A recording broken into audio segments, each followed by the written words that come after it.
ये है talks news network और आप देख रहे हैं पॉलिटॉक्स, राजनीति का कच्चा चिट्ठा। देश में लंबे समय से विपक्ष लगातार सत्ताधारी मोदी सरकार पर गिरती अर्थव्यवस्था को लेकर निशाना साध रहा है, लेकिन न तो सरकार न ही खुद वित्त मंत्री निर्मला सीतारमण ने ये बात मानी कि अर्थव्यवस्था की हालत शोचनीय है। वित्त मंत्री ने तो यहाँ तक कहा कि भारत के हालात अन्य देशों की तुलना में काफी बेहतर हैं। यही नहीं, उन्होंने ओला, उबर, यूज मटेरियल आदि को देश में छाई मंदी की असली वजह तक बता दी।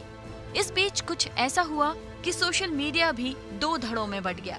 दरअसल निर्मला सीतारमण के पति और एक अर्थशास्त्री डॉक्टर परकला प्रभाकर ने ये माना है कि अर्थव्यवस्था की हालत खराब है। एक समाचार पत्र के लिए प्रभाकर के एक लेख में उन्होंने लिखा, भारतीय अर्थव्यवस्था की हालत खराब है, देश में आर्थिक सुस्ती है और लोग इसे लेकर चिंतित हैं। कई क्षेत्रों में जारी डेटा से पता चल रहा है कि उनकी स्थिति खस्ताहाल है, लेकिन सरकार इसे मानने के बजाय लगातार नकार रही है और मोदी सरकार के पास इस संकट से निपटने के लिए कोई रोड मैप नहीं है। इसे सुधारने के लिए सरकार को मनमोहन सिंह और पीवी नरसिम्हा राव के आर्थिक मॉडल को अपनाना चाहिए।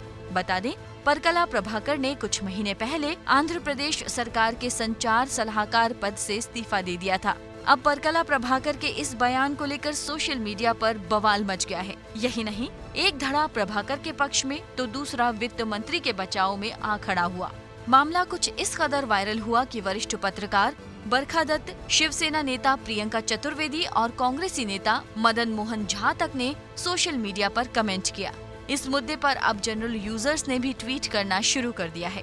डॉक्टर प्रभाकर के लेख पर आपत्ति जताते हुए वरिष्ठ पत्रकार बरखा दत्त ने ट्वीट कर लिखा, निर्मला सीतारमण के पति द्वारा लिखे गए लेख से मुझे काफी दुख पहुंचा है, जिसमें निर्मला सीतारमण के पति ने अर्थव्यवस्था पर उन्हें शर्मिंदा कराया है। पति पत्नी के विचार समान नहीं होते हैं और महिलाओं को उनके पति के विचार के खिलाफ बेंचमार्क नहीं किया जाता।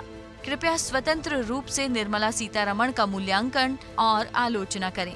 वहीं शिवसेना नेता प्रियंका चतुर्वेदी ने प्रभाकर का पक्ष लेते हुए कहा, लोकतंत्र में हर किसी को अपनी राय रखने का अधिकार है और इससे संबंधित लोगों के बीच सहमति होना जरूरी नहीं है। मुझे ये देखकर काफी आश्चर्य हो रहा है कि कैसे उनका मजाक उड़ाया जा रहा है। कांग्रेस नेता मदन मोहन झा ने ट्वीट कर लिखा, वित्त मंत्री निर्मला सीतारमण के पति अर्थशास्त्री परकला प्रभाकर ने बीजेपी सरकार को राव मनमोहन सिंह मॉडल अपनाने की सलाह देते हुए आर्थिक मंदी को लेकर केंद्र सरकार की खिंचाई की है। अभी भी समय है। मुझे यकीन है अगर सरकार रचनात्मक सुझाव लेना चाहे तो मनमोहन सिंह जरूर सहयोग करेंगे। एक जनरल यूजर ने बरखा दत्त के ट्वीट पर पलटवार करते हुए लिखा, आपने इसे पति पत्नी के मुद्दे के रूप में क्यों लिया? वो देश की वित्त मंत्री हैं और परकला प्रभाकर इस सरकार की आर्थिक नीतियों की आलोचना कर रहे थे, जिसके लिए निर्मला सीतारमण जवाबदेह हैं। लोगों को अर्थव्यवस्था पर चिंता जता रहे हैं, यहाँ नारीवादी दृष्टिकोण को मत लाइए।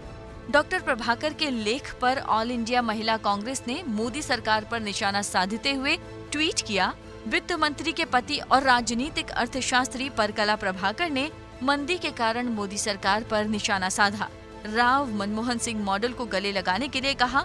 अब वे उसे क्या कहेंगे? टुकड़े टुकड़े गिरोह? वे उसे कहां भेजेंगे? पाकिस्तान? पॉलिटॉक्स ब्यूरो, दिल्ली। ये है टॉक्स न्यूज नेटवर्क और आप देख रहे हैं पॉलिटॉक्स, राजनीति का कच्चा चिट्ठा।